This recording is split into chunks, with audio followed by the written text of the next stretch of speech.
we are going to factorize the sum of two cubes. Before we start, we always check if there's a highest common factor or not. In this case, these two terms do not have any highest common factor.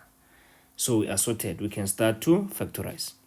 Firstly, I am going to do this. I know that 8 is 2 times 2 times 2, and t cubed is t times t times t, which means on the side of my page, 8t cubed can be written as 2t times 2t times 2t, right?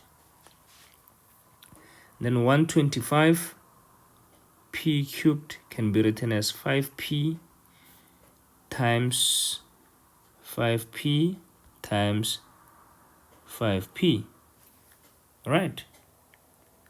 And then now we can easily factorize. You always open a small bracket and a bigger one, right? I'll show you the rules now. Firstly, in the first bracket, you are just going to put this and that, right? So it's going to be 2t. You take that sign that was there, so plus 5p.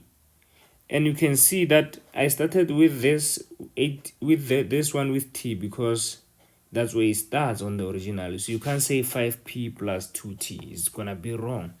You must maintain the order. Ne? Good. Now, in the second bracket, this times that gives us how much? 2t times 2t give us 4t squared. You see it? And then 5p times 5p give us how much?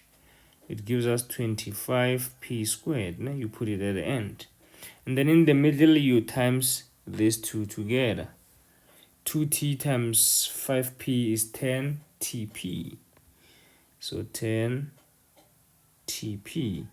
Now let's talk about the signs. No? This sign and that one are always opposite. So because this is a plus, obviously we're going to have a minus there. The last one is always a positive. And ladies and gentlemen, that is fully factorized. Tango.